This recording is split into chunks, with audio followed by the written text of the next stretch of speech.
Saad, lawyer, journalist, activist. Nice to see you. How are you today? I'm well, thank you. Thank you. Yeah, it's nice. It's like a bonus podcast because the world's the way it is, and we're on this mission to understand it. And with the world being what it is, everybody likes to make opinions. Everybody likes to call each other names. Everybody likes to say, this is what that person's all about.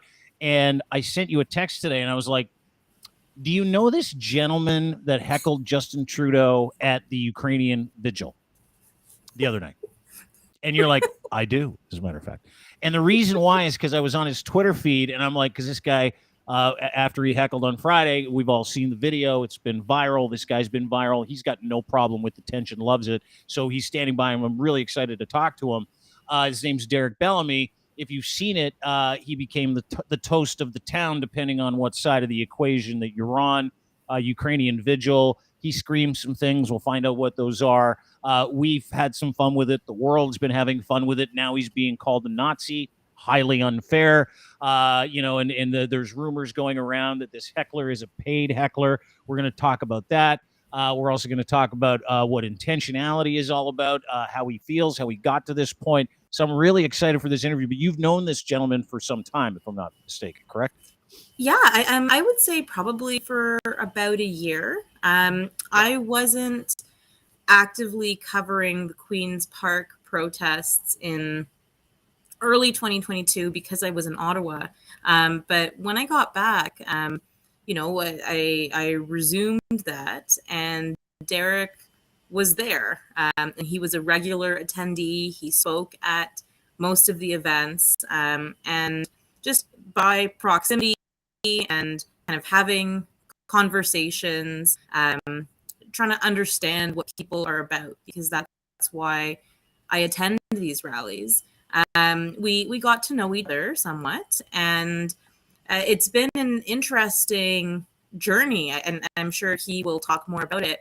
But at the Queen's Park weekly freedom protests in Toronto, there was dissension within the group. There are different factions. Derick has been very vocal about changes in leadership there, has been active in trying to organize. I don't know if he would consider himself as taking leadership roles.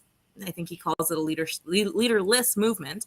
But point being, we've spent a fair amount of time in the same vicinity, and there's probably no one else in Canada who has paid as much attention to Derick's politics, his evolution, as me, just because I'm there getting footage of it. Yeah, and by proxy, you've been doing these things for some time. You've been getting to know people on either side of the equation, and some people are nice on both sides, right? Or nice enough that you've been able to have relationships, curate, depending on what people think or feel or the background they're from, doesn't even matter. But by proxy, you've been able to get to know some of these people, and Derick is one of them. Derick Bellamy, who is known now as the Trudeau heckler from the Ukraine vigil the other night. Now, having said all that, how shocked were you to see that it, after the news broke about what happened in the square, that you're like, I know that guy? I don't know what it says about my life that I was like, oh, that's Derick. And it was... He's a good guy. I like to be able to talk to anybody. That's part of my job, right? Yeah. As a lawyer, in that capacity, you have to be able to speak with people who you disagree with, who you vehemently disagree with, and, still be respectful and try to cultivate some level of understanding and civility. And that doesn't necessarily mean entertaining, or adhering to someone else's views. It's complicated, but people are complicated. So I was shocked, just that, oh, look, I have a piece of this puzzle here, and, hours and hours of footage might be meaningful now. So that was nice. It was validating in that sense. But, I am a little bit desensitized, I think, to dramatic acts of protest, just everything that I've seen over the past couple of years. So that was, in a nutshell, my reaction. Yeah, well, let's meet the gentleman. Please welcome to the program the heckler from the other night. He has a name. He's also got a Twitter account, Fringe Derick. Please welcome Derick Bellamy to the program. Derick, nice to see you. I'll give you a round of applause like I give everybody, even though I could be wrong. I hear you hate my guts. No, I hate is a very strong word. I just don't like you. Okay. But Caryma successfully persuaded me to come on anyway. But yeah, I've seen some of your behavior on Twitter and some of the things you said about people I know, and I don't like it.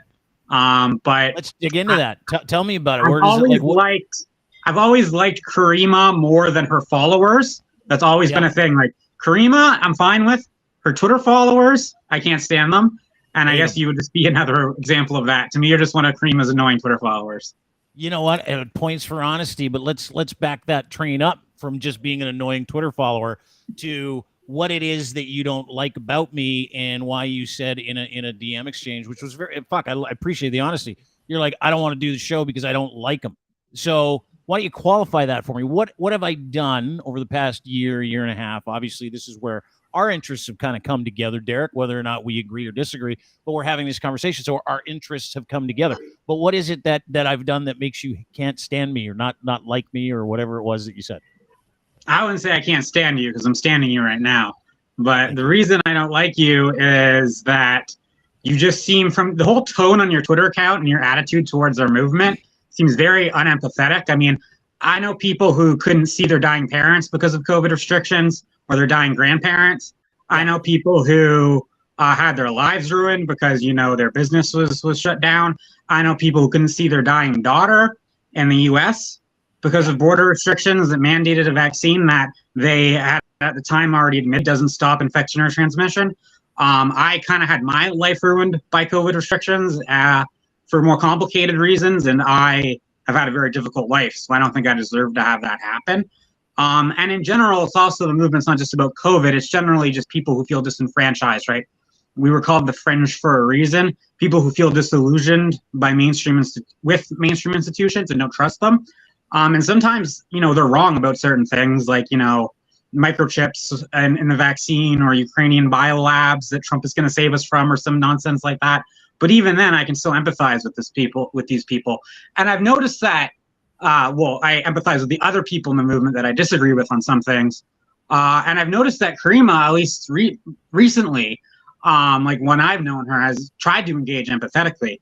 You don't seem to engage empathetically. You seem like you're trying to bully vulnerable people when you cover the freedom movement, and I don't appreciate that. I also understand that in the past, like years ago, you were kind of an edgelord, like an alt-right style edgelord, like years and years ago when you were on the radio or whatever. Yeah. So people who were like that, who then become social justice-y, I am very distrustful of them because the switch seems disingenuous, like you're trying to make up for something. Yeah, that's the narrative that's out there, isn't it? That because I had like a rock and roll radio show for a long time that was pretty hardcore. And I love the word edgelord, by the way. Thank you. I'm gonna get that. And I don't like that, by the way. Like I call out edgelords in our own movement. Like there's a guy who was speaking at Queen's Park sometimes in the spring and summer who's blatantly anti-Semitic, and I did everything I could to try to persuade him to stop speaking or persuade the person bringing the equipment to stop providing him with equipment, which wouldn't be violating his free speech, right? If the government were to arrest him, that would be violating his free speech. But someone choosing not to listen or not providing him with equipment or me telling him I want him to stop isn't violating his free speech. That's just me exercising my right to free speech, or the equipment provider exercising their right to property. But that's an example of where I don't like the people who try to insert toxic elements into what should be a civil liberties movement. Okay, so let's put a pin in that because I love what you just said, toxic element into a civil liberties movement. I love that.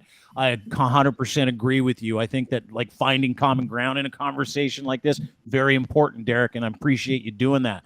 But back to sorry, can I just mention one thing from the intro that I forgot? Sure. I wanted to. Yeah. It wasn't a vigil. Maybe they advertised it as a vigil. Maybe they advertised it as a vigil. Yeah. We're gonna get maybe there was a vigil at the Young and Done, but it wasn't a vigil that I interrupted. I wouldn't have interrupted a vigil. Well, great. We're going to get to, was it a vigil? Wasn't it a vigil? Are you a Nazi? Are you not a Nazi? We're going to get to all that. We're going to totally cover that. So don't worry, we'll get there. I'm just establishing some foundational pieces here for our conversation.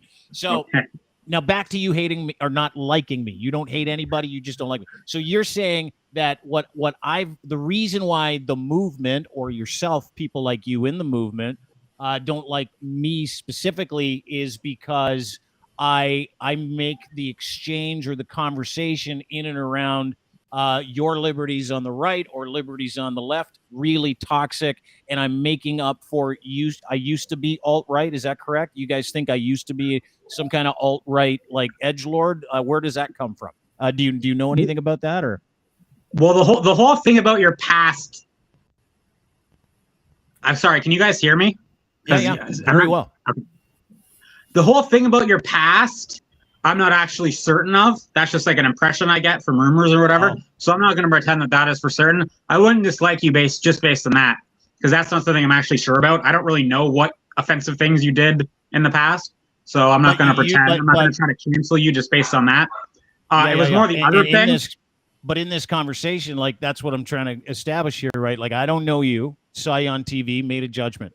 Whether it be right or wrong, we'll bear that out today. You don't know me, see me on TV, see me on Twitter, or see me doing the show, and you go, that's what this guy's all about. Here's the narrative around him, and then you further that narrative, right? So now, I asked, this is why I asked you. I'm like, so why don't you like me? Because this is the exercise, and you're like, I don't really know, because I don't know about, this is just what I've heard about you, right? Well, to be fair, I think you were saying that your specific tweets or can sometimes come across as unempathetic, and then bolstered that with, and you may be disingenuous because of side switching. But it sounds right. like I gave two reasons. I gave two reasons. The second was a little bit speculative. The first is the main reason. It's the unempathetic way you engage with the freedom movement is the issue I have with you primarily. Okay, perfect. I understand that completely. We cleared it up. You would be 100% correct. And I am empathetic. And part of the exercise here is, okay, I've rarely had a chance to sit down and talk to people that believe the things that you believe and are going as far as you're going to make sure that you are heard, right? And what it is easy for us to do is to cast aspersions, to label people like you. And I'm watching it happen in the news, watching people call you a Nazi because of the Christine Anderson pictures and hanging out with Pierre, and then showing up to this Ukraine, you don't call it a vigil, Ukraine pep rally. It was dubbed a vigil, but let's call it a Ukraine pep rally. And when they're talking about Ukraine and supporting people of the Ukraine, you decide that's when you're going to have your protest. I'll play the video real quick. Okay, we'll play the video, and then we'll talk about the incident, and we'll get kind of your thoughts. And then I want to find out how you got here.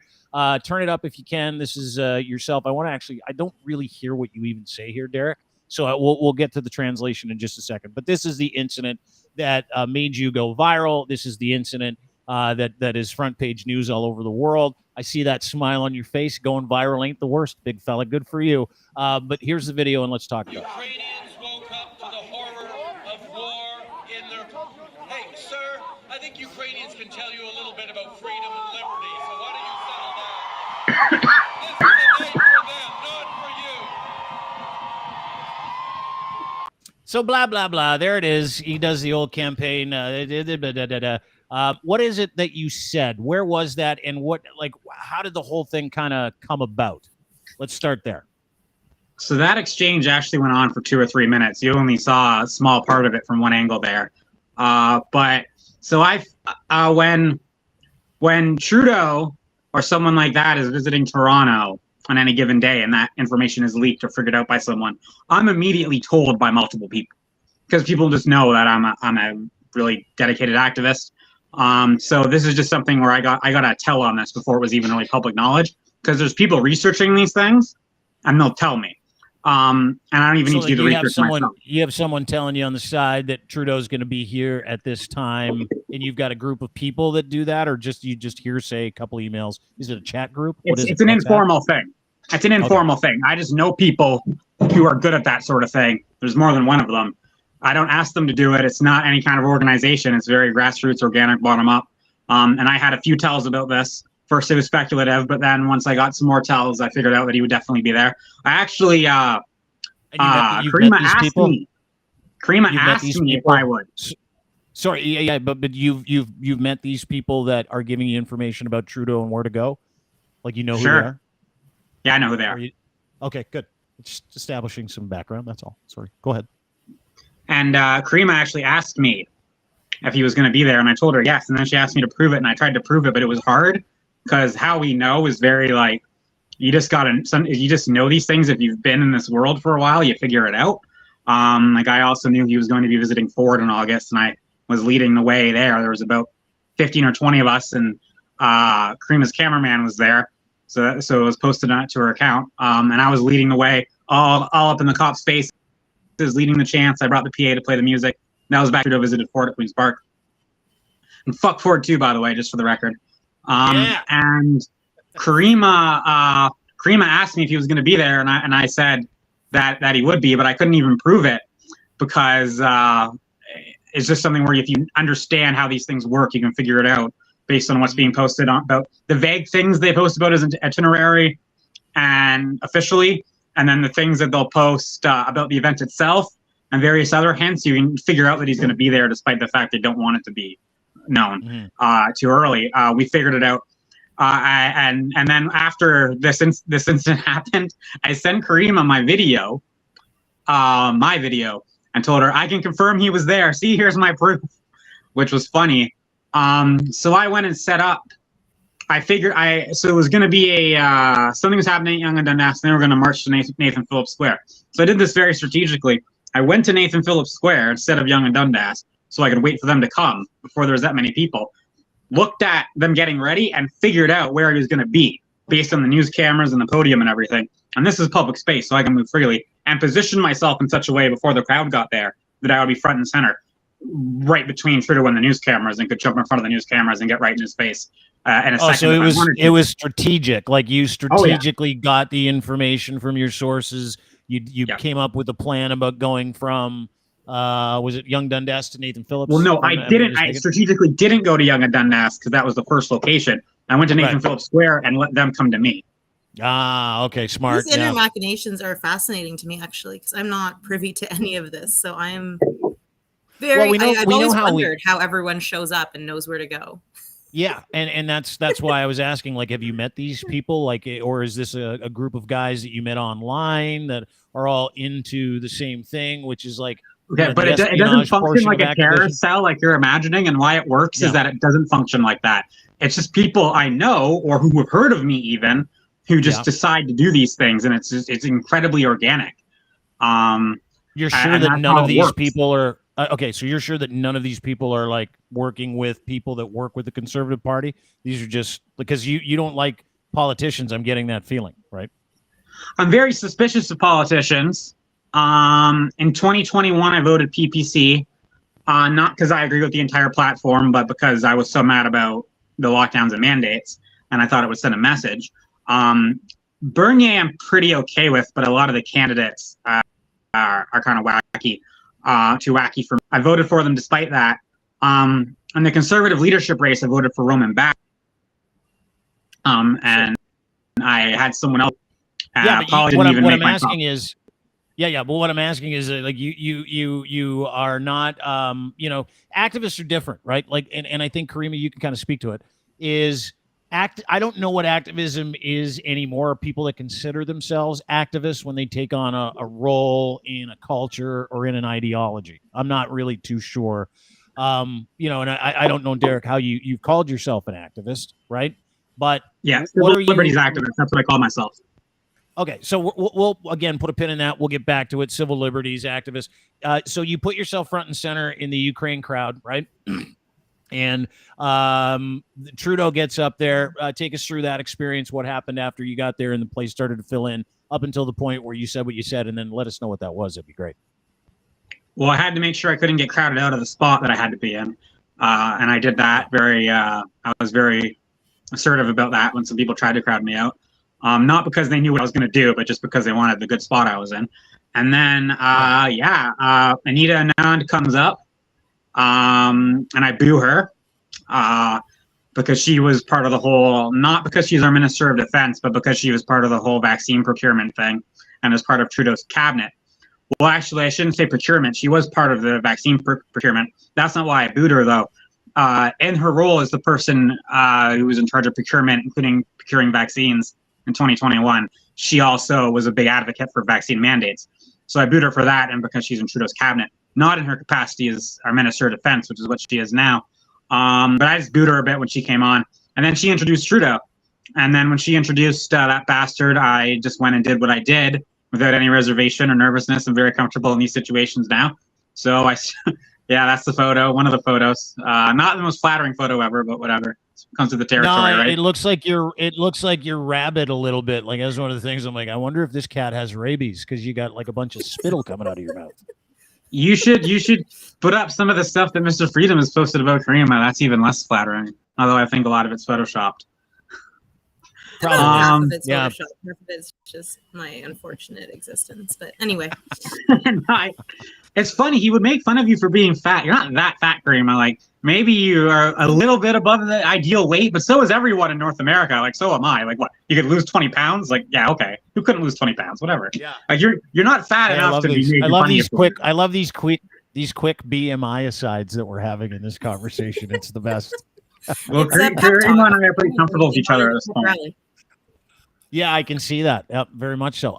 Okay, so Trudeau gets up there. That's when we lost you, and that's when you let him have it. What is it that you said in that video? Like, can you tell us verbatim what you said to him? Probably not verbatim. I said, "Fuck you, Trudeau." Yeah. And then I said, "Fuck you. You're the fucking dictator," which is a little bit hyperbolic, but he wants to be a dictator. I'd have no doubt about that. He's trying to become as close to a dictator as he can. So maybe "you're the fucking dictator" was a little bit hyperbolic. I should have thought of something more strategic to say, but that's what I said. And then teacher? It didn't. No, I didn't say that. And then some people started getting in my face, so I had to focus on shoving them off. And then when I was able to get to doing my thing again, I said, "You said you love basic dictatorships. Who said he loves basic dictatorships? Who said he admires basic dictatorships? So why are you here, Trudeau? Why are you here?" That's what I was saying. And CBC News went and said that I made a racist remark before doing my thing. I absolutely did not make a racist remark. I didn't even say anything that can be construed as a racist remark. Because, there's certain things that are taken out of context or have some kind of weird cultural connotation or whatever. I know that, like, 4chan tried to make the okay sign racist. So I guess I'm racist now, Caryma, because I'm doing an okay sign. But, or that stupid meme with the frog, that's racist too. But so not only did I not say anything actually racist, I didn't even say anything that can be construed as racist. So I have no idea why CBC said that. But there was our state broadcaster, CBC News, on national news the day before yesterday, saying I made a racist remark. Total BS. Not a twist of the truth. Totally manufactured BS. I don't even know where they got it from, assuming they didn't make it up. If they had a source on that, the source was lying. And you can see the video. You can see all the videos that don't say anything like that. So I can't believe they said that. And I don't even understand what the context would be for them to think that. Ukrainians are white. I'm surrounded by a bunch of angry white people yelling at another white guy. So why would I say anything racist? That's like just ridiculous. And there was someone made a viral TikTok. Are you racist? Are you racist? I'm very anti-racism, and Caryma can confirm that. Okay. I have a question, actually. So with kind of all the strategy that went into figuring out where he would be, how you would position yourself, where you would stand, all of that, how much thought went into what you would actually yell? Like, was "fuck you, Trudeau," was that a message that you knew for sure you wanted to convey? Is that what rolled off the tongue at the time? In retrospect, would you have said something differently? Like, I'm curious about the messaging, because so much went into making this moment happen. But it seems to me that what you said and what you were trying to convey very much got lost in sort of the aftermath. So I should have, ideally, in hindsight, I would have changed my messaging a little bit. Not the yelling, not the swearing, but if I were to script what I were to say now, I probably wouldn't say "you're the dictator." I probably would have focused more on the whole "he admires dictatorships" thing from the beginning. And I don't know if I would have sworn or not. I don't feel guilty or embarrassed about swearing, but maybe that's just a waste of words. Like, maybe I should have just been like, "Trudeau said he admires dictators. Trudeau said he admires dictators. Trudeau wishes this for Russia. Trudeau wishes this for China." That might have been a better message and a more coherent and clearer message. But the reason I didn't script what I said very much is actually that I wasn't originally planning to do what I did. Because it was advertised as a vigil. I thought it was going to be this solemn thing. And I wasn't going to interrupt something like that. I was planning to just go like holding my flag. Maybe try to get the flag on the cameras or something. But when I got there and everything What was started, the flag? Was it a Canadian flag? What flag? What was it? no, it's my famous bilingual "Don't Tread on Me" flag with the goose that Caryma actually posted a video about on her Twitter. Oh, so I'm a civil Yeah, liberties we've got an activist. actual thing of that. Flag, but a variation of it. Yeah. This is the tweet. It says, I've been called a Nazi goof for reasons unconnected to Nazism. This is what Caryma put out. There's you and your flag. The "Don't Tread on Me" stuff. I spend lots of time in cesspools observing people who espouse hateful views and others who are adjacent. Pipelines, rabbit holes are real concerns. Derick is a goofball, not a Nazi. Now, she's been called a Nazi sympathizer for the last 2 days because of you. You should say I guess thank you're a you, Nazi by the way. sympathizer too, Dean, because you have Caryma on your show. And I guess the guy you buy your groceries from is a Nazi. I guess like That's it's not like the true. pandemic I of ordered from Nazism, Walmart right? tonight. No, man, I ordered my groceries from Walmart tonight. So and they just everyone who dropped them shops at off Walmart is a Nazi. That's the thing. We need to that's flatten weird. the curve of Nazism. No one can talk to anyone else, or else this Nazism pandemic is going to infect all of us. 2 weeks to I flatten the wanna get to that. Nazism. Yeah, I want to get to that though. I want to cover that because you But bring can we up. talk about the flag? Like, listen. The flag thing real quick again, though. So my version of the Gaston flag is a goose, and it's bilingual. Yeah. And I have it because I believe so much in civil liberties and individual rights. But I also want to say, in that screen cap Caryma posted, I am actually singing the song "What Else Can I Do" from Encanto because I love that movie, and I believe that's a pro-freedom movie. The doll I have up there is from Encanto. Everyone should watch that movie if they haven't yet. It's a great movie. I've watched it with my kids. What I love about this, or sorry, what I don't see. Look at that. We're finding common ground. I also don't think you're Nazi, and I love Encanto. It's a great flick. Making waves, changing minds. That's what Isabella says in the song, right? Making waves, changing minds. That's what I do. Yeah, sure. But let me ask you something. Who made you like?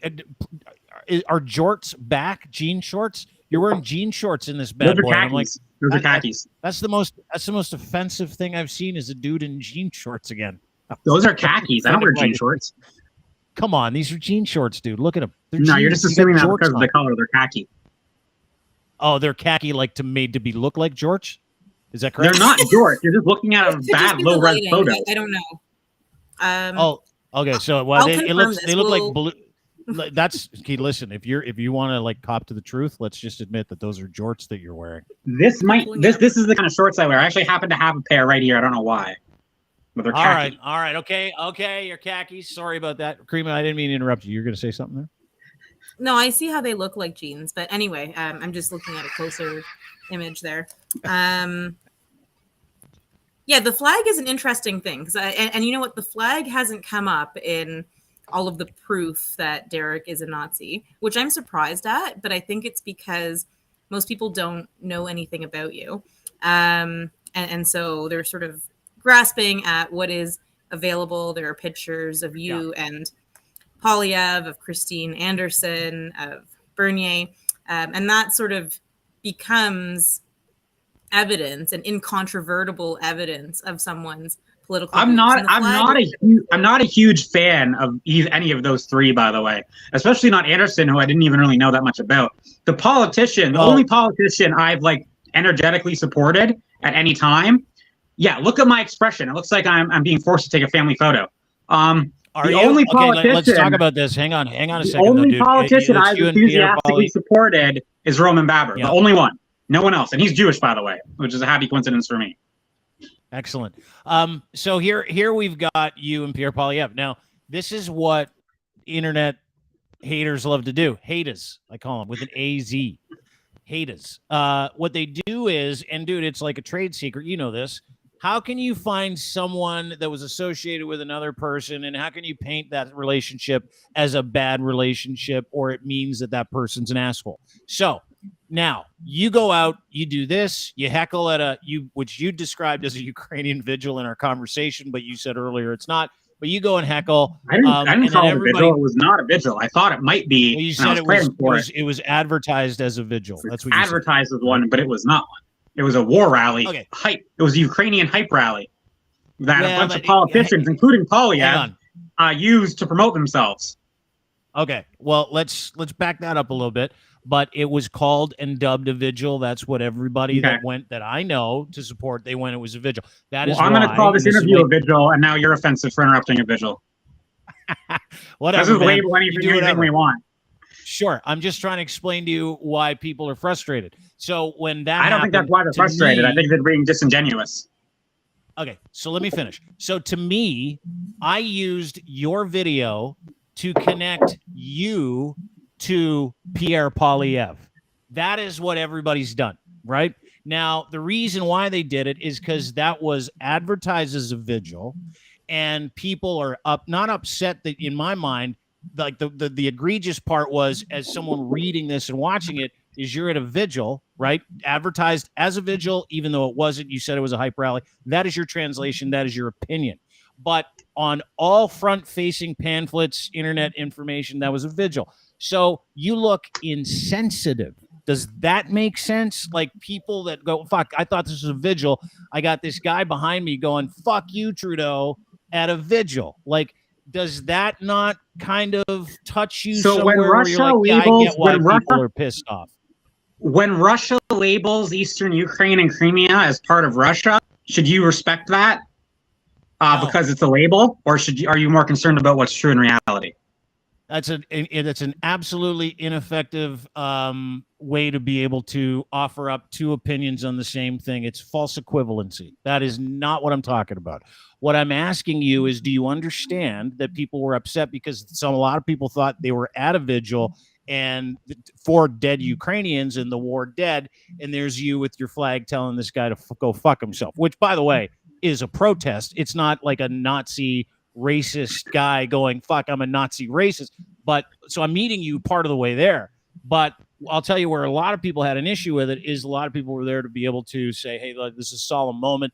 We're here to support Ukrainians. We're here to support the people who are being murdered, raped, and killed. For an hour before I talked to you, I had Alex de Rebekov on our show live from Irpin, Ukraine. And he has documented over 200 international war crimes, rape, torture of innocent civilians and children. And he shared with me the pictures, and we've all seen these pictures. So that was a solemn moment in my mind and in the mind of a lot of people. Does that not make sense to you, or do you just not agree with the premise at all? I don't. It wasn't what I was at. Wasn't solemn as someone who was there, which is why I did what I did. So I think if anyone is offended for that reason, they either don't understand what happened, like they've been lied to, or they're being disingenuous, one or the other.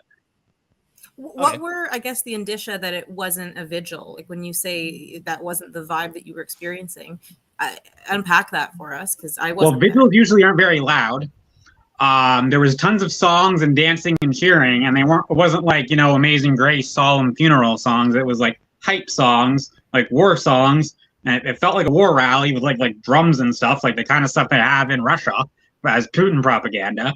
And then all the speeches were not really focused on that sort of thing. The speeches were hype speeches, but Ukraine's gonna win, and this is how many tanks we gave Ukraine, and you should vote for me because I'm paying to send Ukraine tanks. And then they roll out a series of Canadian politicians, not just Justin. They had Anita Anand, they had Trudeau, they had Ford, they had Poilievre. I really hate Ford. I hate Ford just as much as I hate Trudeau. I don't hate Poilievre as much as those two, but I'm not a fan of his. He was there too. So they've got this, like, they're rolling out these politicians who are giving these like war hype speeches. And that's when I interrupted. I didn't interrupt the vigil. Maybe the vigil happened after I left. Maybe it happened at Yonge and Dundas. But what I was there for and what I interrupted was in no way a vigil. I waited for Justin to start speaking, and I didn't even start. I didn't even decide that I was going to do that until I saw it wasn't. I initially believed a lie that it was a vigil, and that's why I wasn't planning to do what I did. I was just going to quietly hold my flag. But when I saw Justin giving a hype speech, I interrupted that. And I think what's disrespectful to Ukraine is to have Canadian politicians they're at war against a dictatorship. Well, we have Canadian politicians who admire dictatorships exploiting dead Ukrainians to promote themselves. So I think the best way to stand with Ukraine would be, the best way would be to stand in Ukraine and help them fight, which you can do if anyone really wants to.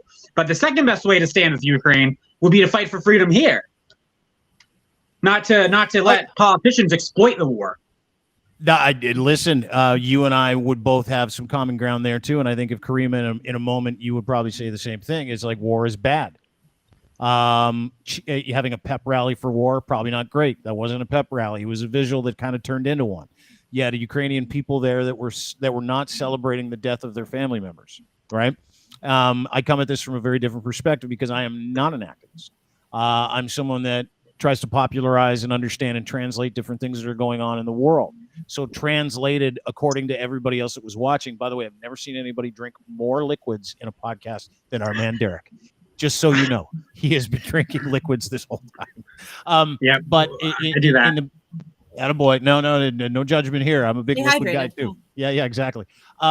But you said something in there that you said you went with the vibe, right? And I want to unpack that. The vibe was not a vigil. You said you weren't planning on doing what you did earlier in our conversation about 25 minutes ago. You said you planned the whole thing with these people that you talked to, and you had an entire being there. I didn't plan to interrupt. You can protest solemnly. So if the event, I would have protested solemnly. All right. But the event was not solemn. It was loud and obnoxious, so I protested loudly and obnoxiously. And there's nothing wrong with protesting, as long as it doesn't last 3 weeks. Okay, so let's get to the point that I wanted to ask you. I wish it lasted longer. Slid that in there. I know you did. And I appreciate you spending some time here with us and taking as much time as you do today. But I want to ask you about how you got here, right? These are conversations that you guys like you and I never have. Hang on, not the trucker stuff. Not. I don't want to know how you arrived at the activist portion of your life. I want to know what made you angry enough.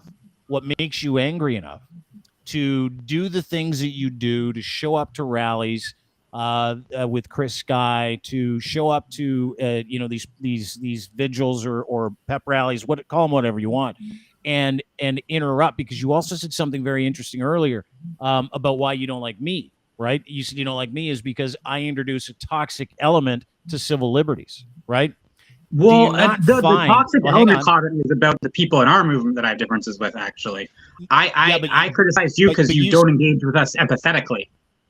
Right, but you said that is a toxic element that I introduced to Twitter. You said that a little bit earlier. That's what you said. I think you misunderstood me, but sure. I think refusing to have empathy is toxic usually. You know what? It might be. It actually might be a survival mechanism too, because I would say, I would also put this in your court and say, a little bit of empathy at a vigil probably is a good idea. And I would say what you did is toxic. Would you not agree? I wasn't at a vigil. Would you not agree that? Well, would you not agree that your behavior was toxic or no? I don't. I think my behavior was awesome. And I actually, speaking of empathy, I actually had a conversation with people who didn't want me to be there.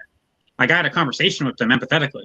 I didn't go on Twitter and try to get the Ukrainians that tried to struggle. There was a few of them that tried to wrestle me to the ground. And after I was able to fight them off, I had a conversation with them. I didn't go on Twitter and try to get them fired. So I don't actually think what I was doing. Do you not find that entire explanation of that entire episode, do you not find that toxic?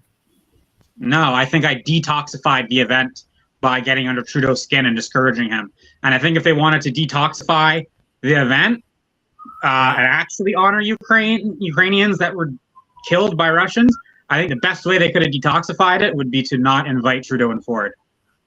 Do you think that he is demoralized from that? Yes. Look at the photos. Look at the photos. I got under his skin. He was mad. He was mad at me. He hates that he can't speak without people like me telling him off. And I love that. And I love that he knows who I am. Someone said Derick appreciates the notoriety. I'm fine with notoriety. But what I really appreciate is my notoriety in Trudeau's mind that I have now. And I hope to give him a lot more because I want him to see me as a rival. Yeah, how do you see yourself? Like when you look at yourself and your activism and stuff, like this is the question I want to ask because I want to know how you got here, how you got to a point where, because I don't know what you did previous to the pandemic, right? I had no idea what you did. Well, I've been an advocate for civil liberties for 20 years, so I'm in my early 30s. So 20 years is when I was like 13 or 14. I've always been an advocate for civil liberties since I was young enough to even have political opinions at all, which was very early because I'm a nerd and interested in that stuff. I mean, I remember when I was literally 8 or 9 years old, I formed the opinion that it shouldn't be the law for kids to go to school.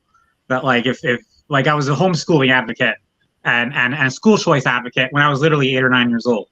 And I started forming no, I did not. And I started, although I was looking for the gifted program and all of that, because it's does not run well. And I still have that same opinion now. Like, Did you get like harassed or bullied in school at all? At certain times, at certain years, I was popular. I do have PTSD from my childhood, but that's not from bullying. That's from my own family. And that motivates a lot of what I do as well. Shitty family life? Shitty family upbringing? Horrible. Like I have what's called complex PTSD, which is like a worse form of PTSD where it's ongoing and from someone you know, and it kind of fucks how you relate to other individuals. And that messed up my development. And so part of my motivation for hating the pandemic response so much was, okay, so we've got this virus that primarily affects those who've already had a chance to live their lives. And yet we have a whole generation of children, and we're irreversibly messing up their development, their socialization, and their mental and social development to slightly extend the lives of some people who are well into their 60s and 70s. And I thought that was really messed up. I didn't get to have a normal childhood. And so to think of an entire generation of children being robbed of a normal childhood literally makes me want to like shake with anger. Is that ever fascinating, Derick? You're a complex individual. And this is a conversation I'm grateful for because what you're doing is you're letting us in a vulnerable moment to talk about what goes into making you who you are, right? Like, which I'm always very comfortable talking about these things. I know someone whose girlfriend works with autistic children, okay? Yeah. And because of the lockdowns in 2020 and 2021, some of the children she worked with like missed irreversible developmental milestones that they needed her to help guide them through, and she couldn't because what she was doing wasn't considered essential enough, and she wasn't able to give them their speech therapy or whatever other kinds of therapy because of the lockdowns and mandates. Or think of the children who, so you guys are probably super pro-vax. I'm a little bit kind of ambivalent about that because it's not really about that for me. Like I'm not, I don't consider myself an anti-vaxxer. I don't go around calling it the clot shot, talk about I was killing everyone. But I'm also not one of those people like, I'm also not one of those people who's like, oh, go out and get vaccinated. Like I'm pretty, it's kind of weird for someone like me, you would think, but I'm actually pretty neutral on the subject of the efficacy of the vaccines and all of that. But let's just humor the position you two have, which I'm sure is pro-vaccine, including pro-COVID vaccine, pro-mRNA vaccine, which is actually a separate issue. But if you're a child and you're not vaccinated because your parents don't think it's safe, and then you're not, and remember that they lied about this first, but they admitted it after a few months. Mainstream institutions admitted after a few months, it actually doesn't stop infection or transmission. So you're only really putting yourself at risk by not taking it for hospitalization or death, but children are at almost no risk anyway. So why should a child not be able to play recreational sports because their parent doesn't think it's safe for them to take a vaccine that doesn't stop transmission or infection anyway? That makes no sense. That was cruel. That was pointless. That was political theater harming children. And I'm not going to just stand by and pretend that's correct or scientific because it is the politically correct thing to do. No, it's bullshit. Children's lives were ruined out of power hunger and for political theater, totally vindictively, totally unnecessarily, without saving a single life. And that's BS, okay? I couldn't play hockey growing up for years and years because my family was so poor with an abusive single mother and an abusive older brother. I was eventually able to play hockey in junior high because my mother got married. And I was so thankful and then in grade 9, I couldn't anymore. I was the worst kid on the team because I hadn't played when I was younger. And I was a late bloomer. So I'm pretty like average size now. For several years around, I didn't get taller until my late teens. So for several years when I was like a preaching, I was always the shortest kid in my class. So I was the worst player in the team and in house league for 2 years. But I was so thankful I finally get to play hockey, just like all my friends. So I know exactly how those unvaccinated children felt.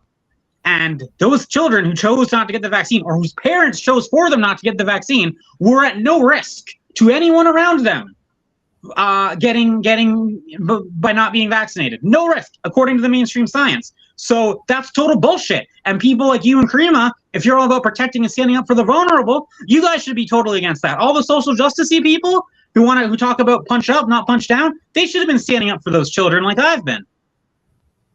Well, so here's the difference, right? And I appreciate you telling me where you're coming from because you've got a very hyper-personal connection to your narrative about why vaccines are bad for kids and lockdowns and how they like. I get your connection to it. I said Now, mandates are bad for kids. I didn't say vaccines are bad for kids. I don't really have many medical opinions. I generally give the mainstream science a benefit of the doubt.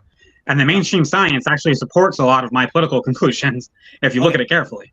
Okay, but what I'm saying is that you've allowed us inside what your ideology in terms of what it is that you become an activist for, because you've got this very significant psychopathy that derived from being from a very abusive home, right? And I get that, and I value you even just being, candorly enough to be able to say, hey, this is why I believe what I believe.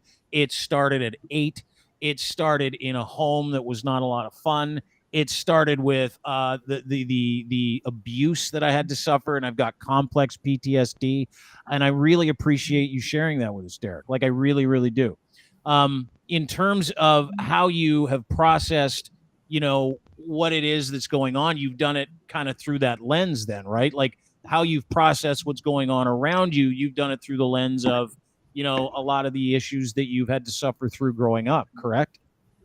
Well, yeah, but it's reality. Like, it's not this purely psychological, emotional thing. The reality is children are the most vulnerable minority group. Individual children are. And I think the cycle of abuse that families have, which is, but by the way, why I love that movie Encanto so much. The cycle of abuse that children have, that families have, I think we're replaying that in the political sphere, right? So I think, like, if you were to look at the late 19th century in Europe, right, child abuse was hugely common from families and also at boarding schools, okay, including in the upper classes. Massive amounts of child abuse, severe child abuse used to be normalized. I think child abuse is still normalized, but in the past it was even worse. And if you look at you and I both agree. We agree on that 100%. And if you look at the boarding school, and like was Trump abused as a child? Yes. Was Trudeau abused as a child? Yes. They both have very severe daddy issues. It's very obvious. They also both paint their skin and lost the popular vote. But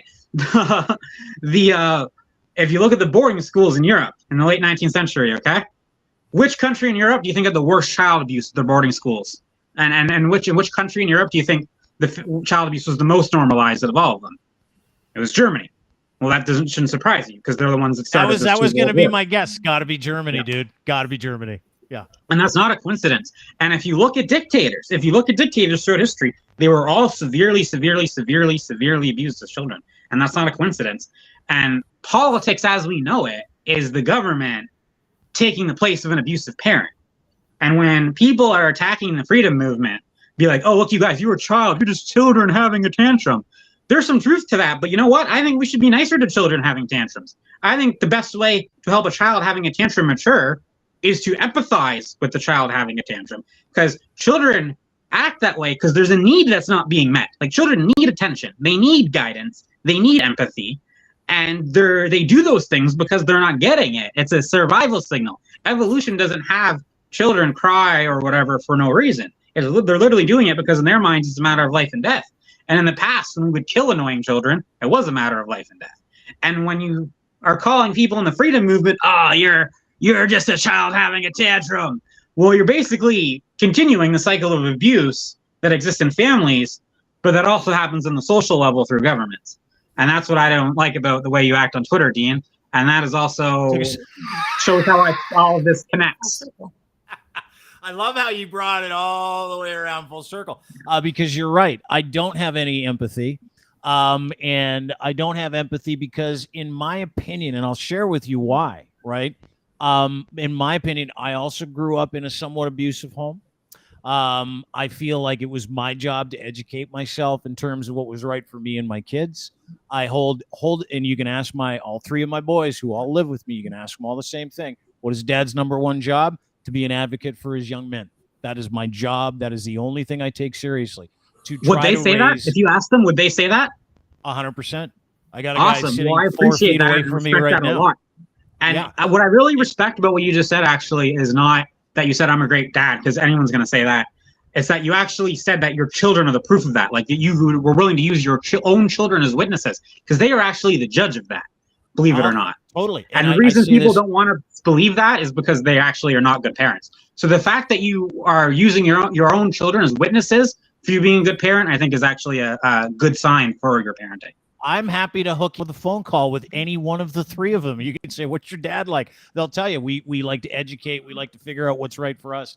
We like to make people feel really comfortable. Like my goal with my children, and I'll tell you this, is I want them to look at the home that I'm in as home base, safe to make mistakes, safe to have a good conversation, easy to be around, consistent, always the same. That is my goal for this home. So when I listen to you talk about what is important to you and why you advocate the way you do, although I completely disagree with the way you go about it, it comes from such an incredibly, uniquely personal space that is honorable, to be honest with you. Like, I don't agree with what you said, don't agree with what you did, but there's this honorable thing that is driving you that is from an experience that you went through, a horrible experience as a kid. And the way I look at you now as I'm talking to you is like, oh, I get it. This guy's trying to protect other people. This guy's trying to protect other people so they don't have to go through what he went through. He's advocating for a life experience for a child, right? Am I getting that correct? Well, can I circle back to something you said a little bit earlier in that? Yeah, for sure. You offered to connect me with them. That's actually probably a bad idea because then one of these lunatics on the internet would falsely accuse me of being a groomer. So unfortunately, I probably can't talk to them, but maybe without me communicating with them to protect myself, maybe you can just record a video statement from them. Hopefully you won't have a gun to their head. But he's right here. He's like, I could bring him over too if you want. He's a good man. That might be safer because there's witnesses, right? So I can't be falsely accused of anything. But and I'll tell you this: one of my the one that I'm talking about that's sitting 4 feet away from me right now. He's doing homework and he's kind of banging around. You know what he said to me 2 weeks ago? He goes, "You're too much of an asshole to people on Twitter." You should listen to your kids. Children can point out our blind spots about ourselves. It's true. It's like the story of the emperor that has no clothes. Who's the one that tells the truth? The child. It's not a coincidence. No, I know. I want to go back to the idea, if I could, of, I guess, the movement, right, as symbolizing a child or children with tantrums, and we treat them with empathy. And I guess I'm just thinking about other marginalized groups, demographics that really don't get that luxury. And I think part of the frustration that people who are not plugged into the movement have is what appear to be indulgences granted for the protests, for example, right? Like, just every week it's bylaws are suspended. It's whatever goes. Sometimes there's cops, sometimes there's no cops. Maybe someone brings a ladder to put the flag up, and it's like, okay, no one else could do this. But that sort of is divorced from the issues you've raised about impact of mandates, etc. But if we tie it back to Christine Anderson for a second, who was one of the controversial figures who you've taken a picture with, and I posted a video where she has these really vile takes on Muslims, and I'm thinking, like, as someone who grew up, right, or came of age around 9/11 and then witnessed the war on terror unfold. And I'm just like, at no point in time would it have been okay for a group of Muslims to get together in the way that the freedom movement does, let alone with that frequency or in some of the disruptive ways that protests have been carried out. So I guess that's my issue with infantilizing these adults, who many of whom I think are genuine in having issues, and there are valid and legitimate grievances, and they're conveyed in a way that, you can debate the productiveness, but if we call it childish, like, what about everyone else? How do you reconcile that? Well, I like how you said other marginalized groups, by the way. So you're counting us as one of the marginalized groups. So I actually appreciate that a lot. That's a lot more empathy than most, quote, social justice warriors would give us. Although you're not really a social justice warrior. Actual social justice warriors are the people at Dude, she's a Nazi sympathizer. Let's just hang her with it. So a lot of those marginalized groups march with us. Like, so it's not this total distinction like you're missing. I'm gonna There are Muslims, individual people, but I can't. Okay, but an individual is the smallest minority group, so does that not count? Like there are, I know trans people, I know racial minorities, I know Muslim people. It's sort of like saying you can say the N-word because you know a black person. It doesn't. No, because I don't think that the demographic is it's not as monolithic as people will paint it, but it's certainly not diverse or representative. In the summer, so when the Roe v. Wade stuff happened, someone asked me, I think it was Dean or one of Dean's friends actually, asked me on Twitter, would you honk your horn for a woman's right to choose? And I said, well, I actually protest for a woman's right to choose and for a woman's bodily autonomy every Saturday because vaccine mandates also violate a woman's right to choose. And you can come meet some of those women if you want to. And a lot of you hate those women and you call them racist and blah, blah, blah, blah, blah. So I'm doing a lot more for the choice of women. Hey, if we want to empower women, why don't we empower Tamara Leach and not arrest her based on trumped-up bail violations? But back to my question, no other group gets to protest the way you guys get to protest. Nobody. Well, I think I'm not sure I agree with that, but I'm also not sure I disagree with it. I would have to research it more. Some people, I'm not saying you're wrong when you say that, but some people would argue with that. Like they talk about, oh, I don't know more blocked the trains for so long and no one did anything. I haven't really researched the veracity of those claims, but people do say that sort of thing. But I also think there's a distinction to be made. Like the grass is always greener, right? Everyone thinks they're the one and only exclusive victim. Right? And like the left and the right will be like, I can't believe you just did that. Can you imagine if we did it? Well, when you do it, the other side reacts the same way. And it's actually just like kind of two Spider-Mans pointing at each other, accusing each other of being hypocrites and both being right.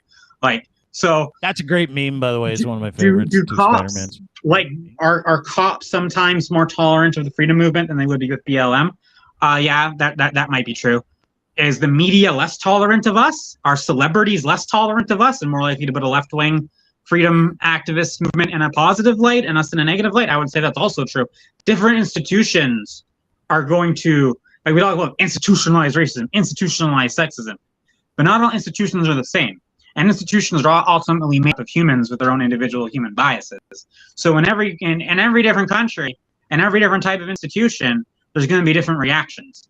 And so the media versus say the court system versus say the cops versus say the school system are different institutions made up of different humans with different reactions to things. And in every country, those institutions are different. In every province, those institutions are different. And individuals within those institutions are different. And for example, like I know when we're dealing, because I deal with cops all the time. I'm on a first name basis with the security at the Ontario legislature, okay? So I know what I'm talking about from first-hand experience. They literally go up to me and be like, hey, Derick, or are you Derick? Like, I know what I'm doing here. Trudeau knows who I am. I know a thing or two about institutions. And he's also about... He's also like that.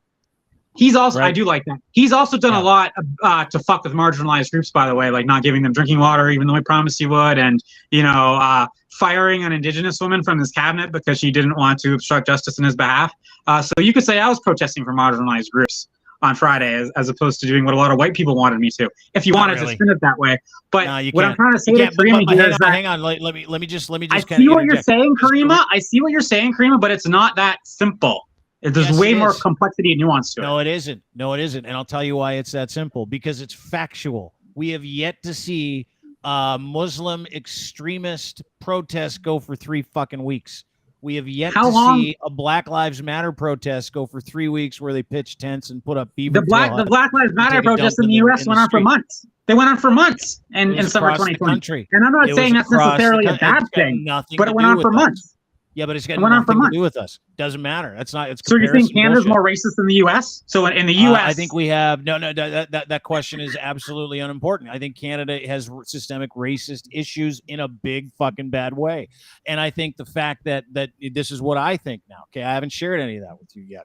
What I think is, I think that a lot of cops and a lot of people in Ottawa identified with what it was that you guys were fighting against or for. And I think they allowed that to happen. And I think that there was an opportunity. You want to talk about political opportunity? Pierre Poilievre, the police chief in Ottawa, that supposedly supported us so much is a black guy, by the way. Not anymore. He's not. His name's Peter Slowly, and he got. And if you've been through the POEC and you understand what's going on, we can get to that in just a second. What I'm saying is this: is that a whole thousands of white people we're allowed to do things that thousands of non-white people would never fucking ever be allowed to do in this country, because it has never happened before. And after what happened in Ottawa, it will never happen again. Now, we can sit here and talk about, Caryma is a woman of color. You are not. I am not a man of color. You're a white man. I'm a white man. She's a woman of color. She's coming at this conversation with an enormous amount of experience. When she tells you, like when you come here and you tell me about your experience with your parents and why it is what it is, she's doing the same thing. She's taking all of her experiences and saying, listen, marginalized people are treated very differently than white people. And I watched it happen in Ottawa. She was there all 3 weeks. She was there almost 4. And so what you're doing is in my opinion, you're whitewashing it, because you're saying, hey, listen, what about that? What about this? What about that? We can what about all kinds of stuff all day. This is about the behavior of this group. This is about the behavior of your people. And as you call them, your movement. Now, that movement itself has the freedom to operate with impunity and do all kinds of damage. That you think we operated with impunity? So when that Native woman was trampled by a horse, was that with impunity? When emergency powers were invoked, was that impunity? That didn't seem like impunity to me. Absolutely impunity. That was what I watched in for 3 weeks, and Caryma was there for 3 weeks. I'm sure you were there too. That was, in my mind, a group of people who thought life was happening to them and they were going to do something about it. Meanwhile, the rest of the country knew it was just happening, and they got on with life and did what they had to do. So when we talk about mandates, we all had to do the same thing that was asked of you, and very few people decided that they didn't want to do it. Now, those people took extreme advantage of their privilege. This is my opinion. The privilege of being white, to go and show up in Ottawa, to say, this is the protest, here's who we are, fuck you, we're not leaving until there's a change in regime. So the guy who couldn't see his dying daughter because of these vaccine mandates is privileged, according to you, Dean Blundell? Well, so if one of your sons was dying and you couldn't see them when they were dying, you couldn't be there for them, I don't necessarily would you like it if I said, oh, Dean, you're just a privileged white man. Stop being so childish. You don't want to see your dying son. That was my situation, right? Like, I had family die who I couldn't go see. So I empathize with that. Good. Right? So that I don't think is the issue, but it's the way that I guess the reaction it manifested, and it manifested in ways that frankly other groups would not be able to do. And I don't know, that's probably a function of law enforcement. I think that political opportunism played a part as well. I think that there are individuals who benefit from divisiveness and polarization. So there are a lot of factors that allowed that to play out that way. But what I'm hearing from Dean is almost the adoption of a victim mentality for things that ostensibly are blanket and affect everyone. But now there are that affecting everyone, right? That's where it becomes a question of debate, I suppose. But the similarities between the convoy and United Reroll, how we have some of the same players, some of the same strategies, and it's just like a take two of it. I think that's also where the idea that there are nefarious forces intertwined comes in, and that gets people nervous. And when people are nervous and scared, I think that they're more prone to snap judgments. And so I don't know, that's the conflict I've had with myself kind of following this and trying to make sense of it and understand it throughout, is that it's not actually easy to make broad statements, but the whole thing is bizarre and weird, and doesn't really fit in with any of my other experiences up to that point. And like, I'm just thinking of being in Peterborough and watching the attempted arrest of the police station, and that it wasn't the freedom movement, sort of, it was a subset of a subset of it. But it's just unprecedented, which, that word is overused now, but I don't know. And that's maybe why I find it fascinating. And it's constantly like a learning journey for me. Can I circle back on the Christine Anderson thing, actually, that you mentioned to me, Caryma? Yeah. So I actually I agree with you, Caryma, that her statements about Muslims, I believe you're Muslim, Correct me if I'm wrong. I agree with her that her statements about Muslims are inappropriate. I got don't a think video it here. I makes want to her. play it. Let me play a I- video and Okay. that Caryma's talking about, and then we can kind of ratch on it. This is with Rebel News. You big Rebel News guy? You big Rebel News supporter? Yeah, I'm not. They're a fucking joke, but they make me laugh. Anyway, here's the video. Let's watch it together. Okay, I always differentiate between people and organizations. So when looking at Islam, I do not have problems with Muslims. I do, however, have a problem with Islam. I do not consider Islam to be a religion, much less a religion of peace. It's actually a religion of submission. I seriously have a problem with Islam. I'm not Islamophobe. On the contrary, I'm not afraid of Islam. What I'm afraid of is that Islam, and I consider it that to be, the Islam is a misogynistic, dehumanizing, and ideology. It's not a religion, at least not by our standard of what a religion should be. Our understanding of religion is actually. Whatever. Doesn't even matter what she said. That's racist. And there you are taking a picture with her. So I'm pretty sure that's why people are calling you a racist. You don't? Well, there's a few levels to this. I don't agree with what she said. Okay. I agree with it. I find it kind of offensive. I don't like it. I don't agree with it. I don't think it makes her. You could use it as circumstantial evidence that she's racist, but it's not racist in the literal sense because Islam isn't a race. But it could be racist because, like, if you dislike brown people, then you're going to dislike things associated with brown people. So, like, it could be used as evidence. Muslims. Yeah. But I'm not your saying, thoughts. like, I know a white Muslim, so she's attacking him. You have to be non-white to be a Muslim. I think that we can agree on that. There are non-Muslims who get targeted by people who mistake them as Muslims because they are non-white and wearing religious garb, right? It happens with Sikhs for sure. So there's that element to it where I think people who are ignorant, and she's extremely ignorant, right? Like, she clearly has no understanding of the theology. She's making these blanket statements based on assumptions or perceptions that just don't match at least the holy text, right? If that's what we're going by, we can talk about how people don't live up to religious standards, and that's across the board. But the reason that it's often racist is this conflation between Islam and the other, right? Like, and the previous iteration of Islamophobia was Orientalism.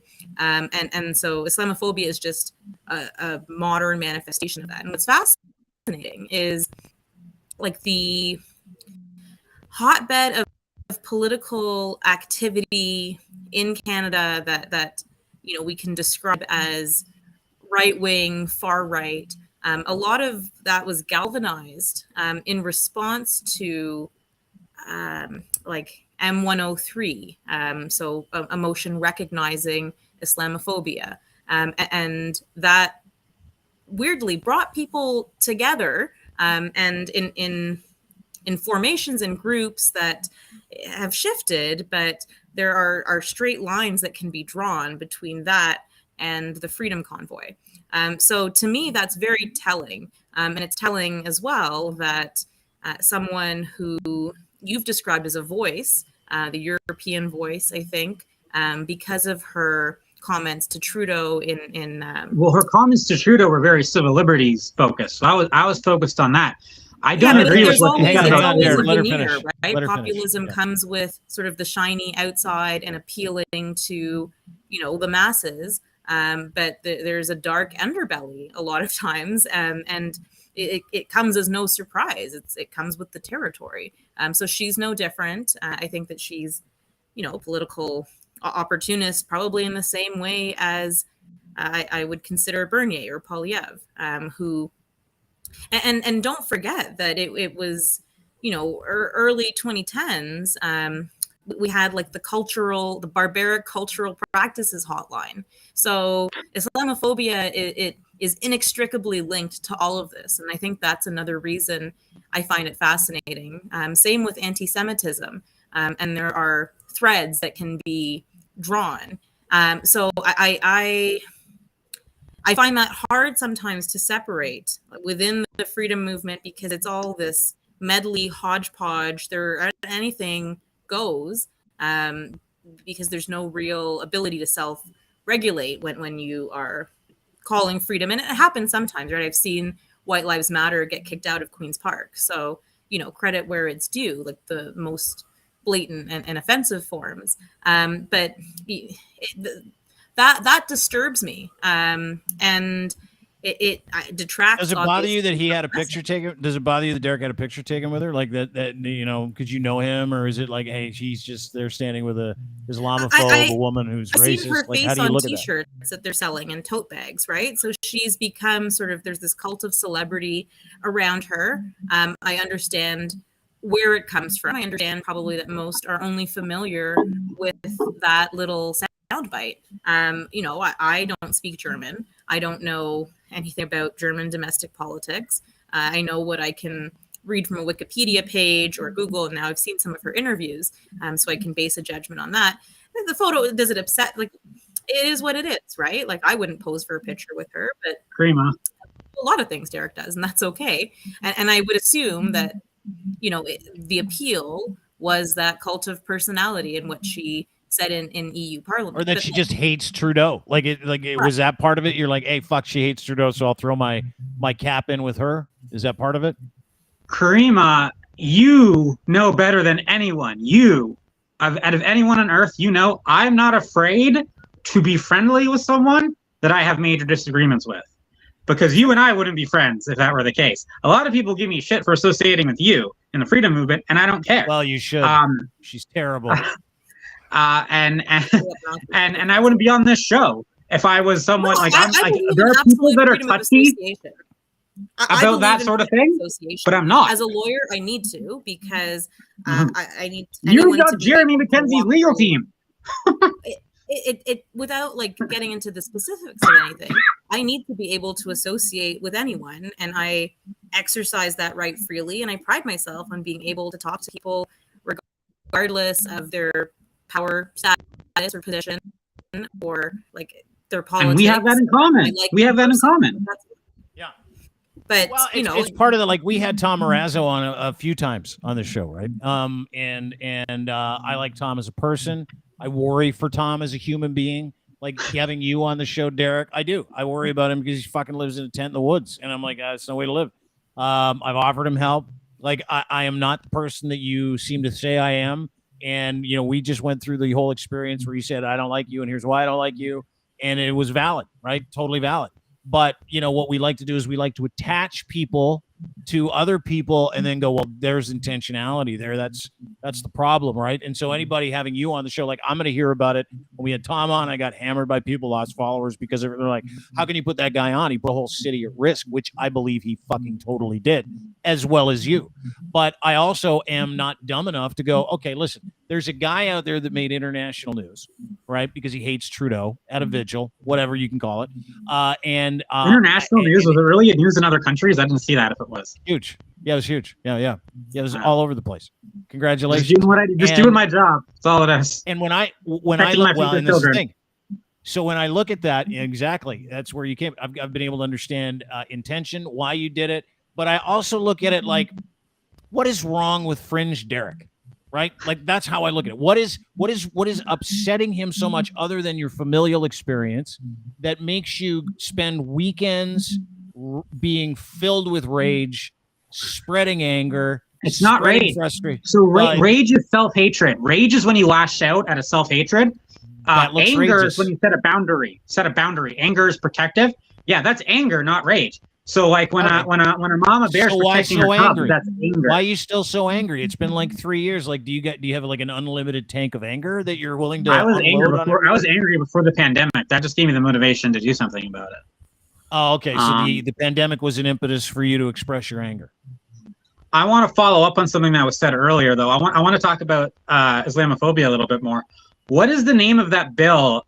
Well, it's a law in Quebec that against religious headgear for Bill public 20. officials. Pardon? Bill 20? 21, I think. Yeah, or so 21. I think 21. I'm very much against that bill, and I actually, because I'm all for individual rights and civil liberties, and I think that bill is fucking awful. And I think it's awful that in countries like Saudi Arabia and Iran, they force women to dress a certain way. But I also think it's awful for the Quebec government to tell women not to dress that way. It should be an individual choice. I'm all about individual rights and individual choice. I fucking hate that bill. And it's funny because people like Christine Anderson, who say Islam is misogynistic, blah, blah, blah. Well, whatever you dislike about countries, governments like Iran and Saudi Arabia, you're emulating it by doing the inverse of it with that bill. That's bullshit. I think it should be individual choice. If women want to wear burqas, they should be able to wear burqas. And if women want to wear fucking bikinis out on Yonge Street, they should be able to do that too. It's their choice. I'm all for that. And the Roman Babber, by the way, is very against that bill. And he's a tool, though. He's put a lot of skin in the game opposing that bill. And Roman Babber is the only politician I have energetically supported at any point in my life. Not just last year. Is he like a super born again Christian? Isn't he like Roman Babber is Jewish? No? You have no idea what you're talking about. He's Jewish. Yeah, but that's why I'm asking. I don't know. That's why. And he was born in the Soviet Union, and that's why he's in politics. Is he doesn't want Canada to become the Soviet Union. Kind of. And I don't want my children to grow up in a country like the Soviet Union or China. So you think being told to wear a mask is tyrannical? But it's a continuum. So if they're shutting down children's playgrounds. See, what you just did was reducto ad absurdum. No, I don't think mask mandates make us literally the Soviet Union. But when they're shutting down children's playgrounds, for an airborne respiratory virus, they didn't know, at the time they didn't know it was airborne. So no, we did. We knew that. We knew that within a couple months. It's just a lot of bullshit from March 2020 kept going. They were shutting down children's playgrounds for no reason. They were mandating children take a vaccine that doesn't stop infection or transmission for a pandemic that doesn't really affect them. Like these, and then there's also not to solve the pandemic stuff. Put a pin in that real quick, because that's 100% untrue. Bills that want to censor us. Untrue. Digital ID, digital currency. I let you go with the it harms children and they're fine and old people should die anyway routine earlier in the podcast. I'm not letting it go now. So old people are lives. They're human beings just like everybody else. They've had a chance to live and they deserve to live just like a child deserves to live. So when you said that, what you said to me, and this is what I heard, is I don't give a fuck about human life as far as I see it. I only care about certain kinds of human life. So there's that, and you did say that in this podcast. I would always protect a child. I would always protect a child over an adult, and I think any decent person would. And the thing is, when you ruin someone's life, that is a human life. Human life isn't only immediate death. Ruining someone's life is a life. Suicides are life. PTSD is life. Yes, yeah. But you have placed a graded value on the kinds of lives around us.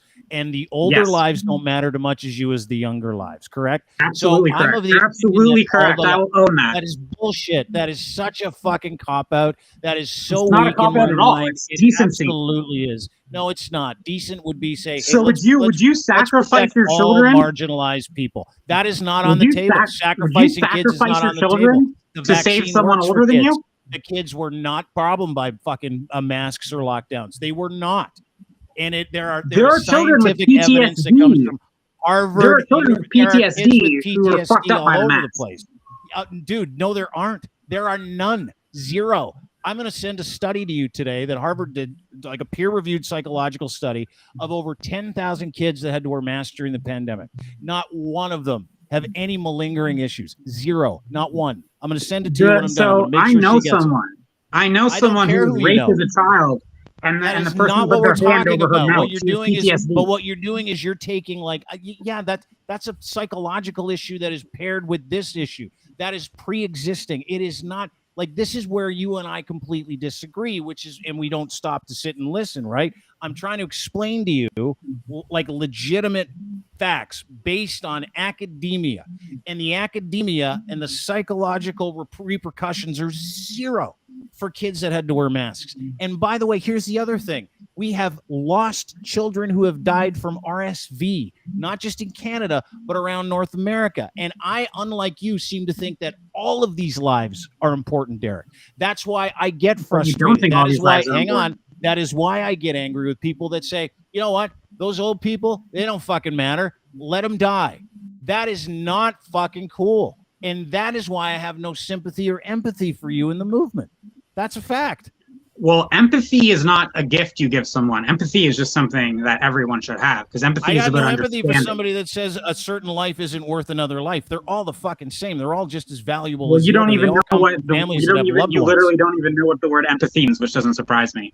But empathy is not the same as sympathy or support. Empathy means understanding. Empathy means you are there with the person physically and you feel it because you've gone through it, because you've gone through these hard things. 100% of Canadians went through these hard things. How is it possible that I am That's not not true, empathetic? though. We didn't go through the same thing. Yes, we did. No, we that's went not through true. the same So pandemic. do you think a we went through the privileged same person had the sickness. same pandemic as a marginalized person? Absolutely not. That's not what I'm Okay, saying. so What I'm didn't all saying go is through the we were same all things. subjected to the same What you said sickness at the 1 same minute time. ago was BS. You just admitted it. No. Now you're parsing my words, and that I'm The not an idiot, so I don't circumstances have to fucking deal with were that. what they were. The laws were what they were, but people had different abilities to buffer themselves, right? If you were able to order Instacart, you're in better shape than the person delivering your Instacart or checking you out at the grocery store, right? But that I also don't know that those are the people who show up to the protests. They're not. I know them. They are. I know these people. But no, they're not, dude. They're A all lot of these people like people that you show that these have protests are dedicated poor and their lives marginalized. to seeding their anger. Like, that's all I see. A lot every of the weekend. people that come at these protests are poor and marginalized. I definitely there are can people confirm who that. are poor, and sure. varying, I guess, axis of marginalization. An autistic child that can't get their development milestones met, who lives in an apartment building and a crappy apartment building. What about a fucking 90-year-old woman in a condo by herself? As Doug Ford, who can go off into the woods. Totally. 100%. But what your problem with is unfair, right? You're angry. I've been able to kind of surmise that things have been unfair for a long time. You fucking hate unfair, and you're going to fight unfair because you were treated unfair as a child. And that's what I'm getting out of this conversation. Is that not right there? Am I kind of that's a better assessment of me than most? It's not the whole story, but it's not bad. Yeah. So, and you said to me earlier, it didn't need to be the pandemic. I was pissed before the pandemic, correct? Well, the pandemic was the latest manifestation of the things that have always pissed me off. I've always been pissed off about censorship. Exactly. But anything that violates civil liberties. It delivered the opportunity. And I would say to you that what you did at the Ukraine thing, I would say to you, you violated other people's civil liberties by being loud, obnoxious, starting a fight, getting knocked down. That's violation. I didn't start of people's. Now you're victim blaming me. I didn't start a fight. Someone else attacked me. I didn't say you started. I said that you literally just said I started a fight. It started a fight. What happened started a fight. It started a fight is victim blaming. Did it start a fight? Someone chose to attack me, and you're victim blaming me for it. Okay, no, I'm saying, dude, there is an equal opportunity for a reaction. You have to be. Is that what you would say if someone sexually abused a child? No, that's a fucking. There's equal opportunity for a reaction. Again, I don't think that's the same. But it's an extreme analogy, but it's the same. It's the same logic. Ridiculously insensitive and ridiculous analogy is what it is. Child abuse has nothing to do with what we're talking about, and you go right to the child getting sexually assaulted. Like, fuck, dude. This is why people don't listen. Well, that's who I'm defending here. That's who I was defending. I know, and then that's what you have to focus on instead of taking that and deciding what you're going to do is take your life experience and the hurt and the victimization of one fringe Derick Bellamy, and you're going to visit that on everybody else every single weekend, which is what you just said you do. But my victimization isn't just mine. Like, a lot of people are victimized the way I you're transferring that victimization. And I'm not transferring it. The parents that are abusing children right now are the ones transferring. We're not talking about but that's not fucking part of the conversation. Now what you're doing is going to the nuclear option. Well, it's not. It's not what we're talking about. That's a whole other conversation. Okay, speaking of other conversations, it's been an hour and 24 minutes, so I'm going to leave in like 5 or 6. Please don't call me a pussy or copping out or whatever. That'll be an even 90 minutes. Well, okay, I have a question then, since we I like this conversation, dude. I appreciate you. Even though we completely disagree, this is healthy dialogue. I really believe that. So we're watching Canto together is we'll stream it at the through Discord or something. when we're talking about the, like, you did this for, right? What do you see as the net, I guess, gain, benefit, loss? I'm not sure, because in doing your protest, and I don't know that I can agree that sort of a bunch of F-bombs at Trudeau is for kids, but let's give you that. What about everyone else who was deriving, I guess, meaning from that? Like, how do you balance that when you're making that calculus, right? How do you balance you and then the abstract that you're fighting for, and then the tangible that you are surrounded by? Like, what were your thoughts before deciding to go ahead with that? Well, my whole life has proven to me time and time again that you cannot show restraint with a narcissist. They will take advantage of your restraint, not reward it. An abusive narcissist. And I believe Justin Trudeau is a highly abusive, narcissistic individual, just like people who've abused me as a child, but also some of the horrible people I've engaged with in my adult life. Like, you can see a narcissist. And by the way, a narcissist isn't someone who's vain. That's just one part of narcissism. A narcissist is someone who's like highly manipulative, pathologically lying, vindictive person who exploits everyone around them. So I believe Justin Trudeau is a narcissist. And when you deal with abusive narcissists, when you try to worry about how it looks, you're just letting that narcissist manipulate you. So I stand with the truth and what's right more so than I stand with PR. I don't work for any politicians, and if I was more worried about public opinion than with the truth and what's right, then I would maybe work for some politicians or run for office. So I think that the people that took issue with it are either already against what I was fighting for, or they were being lied to, or are being disingenuous, because I wasn't interrupting a vigil or anything like that. No, you did. That's exactly what you did. If I just let those kinds of concerns stop me from doing something that I feel is right, then I'm just kind of canceling myself, and I've already lost. So you don't care about the people around you, is what you're saying? No, that's a ridiculous way to twist what I said. Right? Shock jockey. No. That's what you said, because what you said is like if you let reactions or perceptions, okay, if you let reactions and perceptions dictate how you do stuff, then you wouldn't do it, right? So that means you don't care. You are an edgelord. You're an edgelord shock jockey, and you're being one right now without you just what I said. You said you don't care about. Who was that really ugly guy who had that famous show in the 90s? You're acting like him. David Letterman? No, the radio. Howard Stern. Howard Stern. Yeah, Howard Stern. Yeah, someone like him. And you know what, dude? I or Rush appreciate Limbaugh. that. You kind of remind me of Rush Limbaugh right now. I bet you love him. No, dude. Your analogies and where you reach for, like, you're this guy, you're that guy, they've been so terrible this entire podcast. It's like, that's about sexual abuse. It's about this. It's about that. If you want to have a legitimate conversation, Trudeau is a sexual abuser. So, like, if reality makes you uncomfortable, then I'm sorry, but I deal with the truth, not how you're going to twist what I say against me. On this show, you're going to say you have 2 more minutes. Justin Trudeau sexually abuses people. Is that correct? That's what you just said. I mean, you've not seen the allegations about it, like that it's been reported that he's given hush money. But due process would students. I mean, but this isn't a court. Civil liberties can't exist without due process, though. So if you're going on, I don't think Trudeau should be arrested without a trial. But I have to. I'm not a court, and this podcast is a court. All right. Yeah. Well, there you go. Yeah. Well, we'll find out, I guess, after the podcast, right? Appreciate you being here, Derick. Well, no. I'm going to go before you go. But listen, thanks for doing this, Derick. At Fringe Derick is where you can find him on Twitter. On Instagram, I'm Fringe Thinker. Yeah. Or you can look up Derick Bellamy on Facebook too. Right on. Thanks for doing this, dude, and all the best to you. And I hope you're not as angry in 2024. Maybe see how that goes. Thank you. I hope so too, but it seems unlikely. All right. Well, we'll check in with you later. Bye, Caryma. Derick Bellamy, ladies and gentlemen. Fringe Derick from the Justin Trudeau Heckler maneuver the other day. Interesting fella. That was a roller coaster. May have gone off the rails a little bit, but I think overall there were insights to be gained. You know what I got out of that? I don't know. What do you think? I don't know. Please tell me. I don't know. I'm right about everything.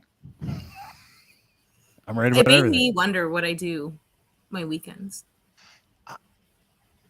I knew it. I've talked to several of these people. That's the first time, or maybe second or third time we've had a chance to do this. or I want to know why. What makes you give it all up every weekend? Like, I mean, give up your pride, give up your position in life. And it's part cosplay, right? He likes it. He enjoys the notoriety. We watch that. Says he likes it. Part of it is, and this was like very telling, tough childhood, tough upbringing, right? Abused, which he mentioned here. He was abused as a child. And he has transferred that anger over there, right? So in a nice way, and I think it's a nice way to say it, and I think it's also a nice way to summarize it, other than, of course, me going, hey, look, I'm right all the time. It was a joke. But I think a nice way to say what I gathered from that, in my opinion from that, is this is the victim industry. And there are hardened victims that have been made victims by a number of things. A lot of them they didn't control. That man just sat and for all the, flags and trial balloons and pedophilia and, cabals and this and all that stuff. For all of that stuff, I can see through that and I can go, that guy had a fucking hard childhood. And looks at everything through that childish lens where, why won't you stick up for us? That is fucking universal in that crowd, is it not? Like, that is universal. Tom Marazzo said to me on the show, we raged because no one stood up for our rights. And hearing him say that, and his connection to that group being a lifetime of abuse that he suffered at the hands of his mother, makes all kinds of sense to me. And does it make me more empathetic?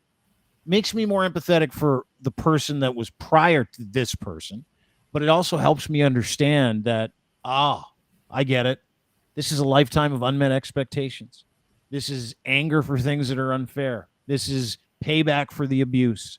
This is, I'm going to find where I can fit into this machine so that I can be a hero when the hero I needed that I didn't have. That's what I heard today. That's what I heard. I heard, all the other stuff were like window dressing. It was like decorations on a Christmas tree. That's it. What I heard today was, I'm fucking mad. This happened to me when I was a kid, and I'm going to look at everybody through that abusive lens, the abused childhood lens. And I bet you, if we were to talk to 40 more of those cats, we'd get a very, very similar background story that leans into the current story. I bet we would. In fact, I know it, right? And I don't know, you talk to some of these people. These are broken folks, right? A lot of them are broken people, and they were broken by other people. And it's not just on the right? It's on the left, right? And we sit here and go, fuck, I'm going to protect myself. I'm going to tell this person that go screw themselves. I'm going to... There's a whole backstory here with broken people that become people that hurt others. Hurt people hurt other people, right? That's what we're seeing. And in trying to sort of rebuild or build something, it's just different visions, right? And different concepts of what is okay, what is helpful, what is harmful. And there's no uniformity, right? Which is another interesting, frustrating sometimes aspect of this, that it's difficult to distill clear, overarching answers. But I don't know even that, in seeking empathy and understanding, if there is a takeaway from this, it would be great if we could all displace contempt. I think contempt is a very common sort of reaction to it, and people are fed up, and I understand that as well. But I believe that it further dehumanizes, and in trying to parse out the toxic elements and the racist undertones and the shady stuff in this movement, I think if contempt is the only reaction, that only will further radicalize people. And I don't see that being helpful to society overall. So that's my parting thought. You know what? As I'm not done, so it's not your parting thought yet. You got to have more parting thoughts before we go. You're right. You and I have had several conversations about this, right? Offline, where we're talking about conflict. We're talking about who wants what. You've set me straight dozens of times as far as I'm just going to attach this person to that person and fuck it. They're a Nazi. They're this person. They're a racist. They're this. But what I've learned over the past several months, watching you take bullets from the left, me take bullets from the left, Antifo, we call them, is that the anger and the LARPing and the abuse in the victim industry is very alive and well at both exit polls of the extreme, right? Very alive and well. And it took 5 minutes. That guy is, in my mind, unwell. Derick. It took 5 minutes for the media in this country, lobby groups in this country that are sympathetic to the liberals, sympathetic to Justin Trudeau, to turn that man into a Nazi. You're a fucking Nazi. Now, Christine Anderson may be a Nazi. I'm sure I've met Nazi people, and I'm sure I've taken pictures with them without even knowing. Is he misguided in his assessment of who he should and shouldn't hang out with? I just think he's pissed and he's trying to piss as many people off as he can. And that pisses people off, so he did it. Picture with Pierre Poilievre pisses people off, so he did it. Right? Maybe. I don't know. I can't assess his intentions. I can't speak for him. But what really kind of fucking stood out to me and what stands out to me is that we also, like, the right has an issue with calling people groomers and all this stuff. The left has an issue with calling people Nazis. Everyone. So does the right. Don't forget all of the like swastika images comparing Trudeau to Hitler, yellow stars being handed out. Like they are so warranted. Everyone's on board with Holocaust distortion. And I don't know how this became normalized, but it absolutely is. And to use that playbook, I had this exchange with someone on Twitter, and normally I don't engage with random accounts, but I felt so strongly about this. Well, that's their playbook, so we're going to use it too. And it's like, okay, that's a race to the bottom for society, because if you can't act with integrity, even if your adversaries don't, what is the point? There are no evil shortcuts that lead to good results. And I very strongly believe that, even though, that doesn't mean being a doormat. It just means being decent and abiding by certain core principles. And I think accuracy and honesty and nuance should be at the forefront there. Empathy as well, because just taking a book from the playbook of the group who you disagree with because they do it and they fight dirty, so should we in the same ways, it is just an absolute equation for like collapse of all societal norms. Yeah, let's try and they're hurting us. Let's hurt them back. Let's try and figure it out, to the point where, like, this week we had some conversations internally, and I'm, sometimes I'll sling some dirt on Twitter. Been known to do it. It happens, I guess. Sometimes you do. We put a policy in place this week. It's called the Dean policy, and I came up with it. The Dean policy is we don't punch down at the help. No more. Not punching down at the help. If it's an account, like most of them are trolls and bots, but the odd account that might be a human being, it comes for us, comes for you, as an issue with what you said, calls you a groomer or a Nazi, we just block, move on. No interest. Not even, we don't pay attention to it. Because that race to the bottom affects not just entire groups, it affects me, right? It affects you. Like, doing this dirge content is no good for anybody. And we literally have two streams swimming side by side, but trying to fight each other across the valley, right? No, you're this. No, you're that. No, I'm done with that stuff. I can't do it anymore. I can't sit here and go, I'm going to call you this name because everybody else is calling you this name, and hopefully it hurts you, right? Hopefully it destroys you. And there are people out there like like a fringe Derick.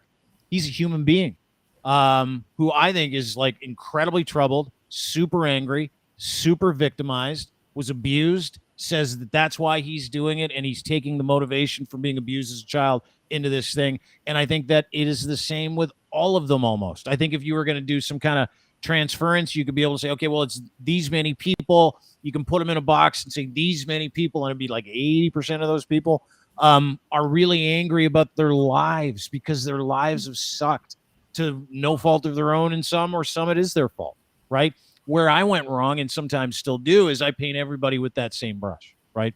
That it's your fault. You're being a baby. Go get a fucking shot. Put on a mask. Stop telling everybody what a tyrant is, because we're sick and tired of it.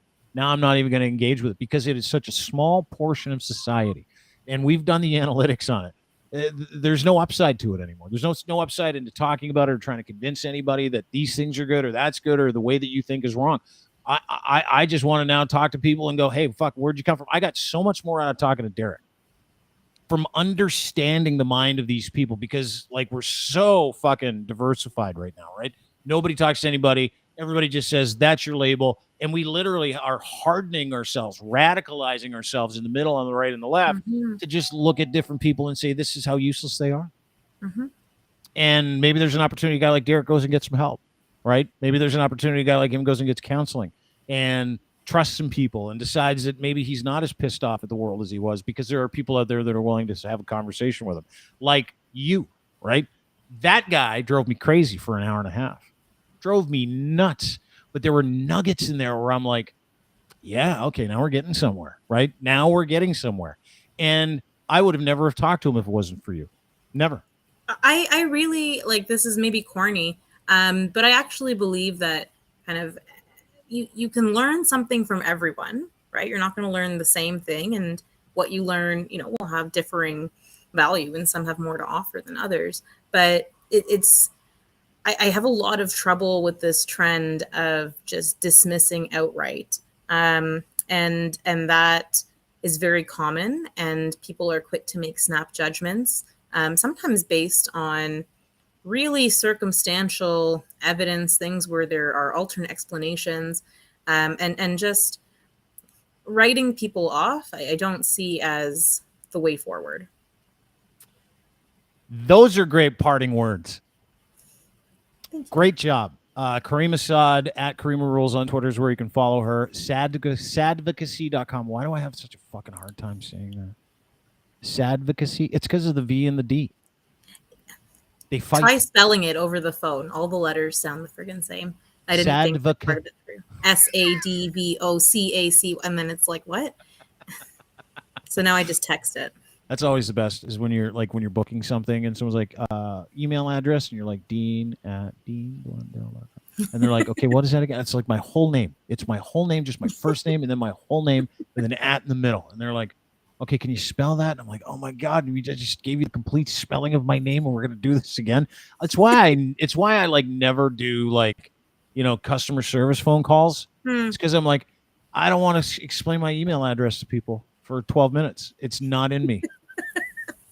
So I get it. Anyway, thanks for doing this, Caryma. Always good to see you. Really appreciate your help with that. Yeah, I guess I'll see you soon. I had fun. That was good. I enjoyed that. Did I let you down at all? Did I annoy you? No. I didn't? No, I had a blast. That makes me happy. You guys both like Encanto. I've never seen it. I'm behind. Yeah, I love it. Thanks for doing this. I'll talk to you soon. All right. Bye-bye. There you go. Caryma Saad, Fringe Derick. Thanks, everybody, for being here. Don't forget. Hang on a second. Someone's at the door. Ev? Someone's at the door. There you go. My son's next to me. I just told him someone's at the door. It's a real family operation here. Appreciate everybody being part of the show. Thanks so much, Derick. Thanks to Caryma for that. Don't forget, we are brought to you, as always, by our friends at CanTorque. If you're looking for great assembly torque wrenches, these guys make the best in the world. CanTorque makes rugged, hardworking, beautiful torque wrenches, railroad, nuclear, heavy machinery, mining applications. If you need a loosener or fastener from a torque wrench that nobody makes, these guys do it in Canada. They are Canadian as well. And check out Colin's new podcast, Talking Torque, available at crier.co. You can check that out today. But again, if you're looking for assembly tool expert solutions, these guys do beautiful torque wrenches better than everybody in the whole world. And they're Canadian, made in Canada. Go to cantorque.com today. Kivlaw.ca. Need a criminal defense attorney? Yes, you do. Everyone does. You need a guy on the inside that understands the law and actually gives a shit about your life experience. You want to get your life back. You want to live free. You've got a litigation issue. You've done some white-collar crime. Maybe you've got an offense or a wrongful arrest that you're dealing with. Kivlaw.ca. Again, kivlaw.ca. Robert at kivlaw.ca is where you can get a hold of him. That's his email address. Check him out today. And, of course, edsfineimports.com. His Gitch, they're on us. They should be on you, too. Luxury boxer briefs. Here's your promo code. He wants to send you a free pair. Gitch3. Gitch, and then the number 3.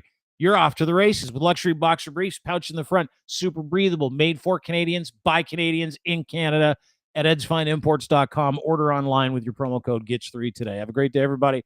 We'll see you tomorrow. Thanks for spending some time with us. We'll see you soon. Bye-bye.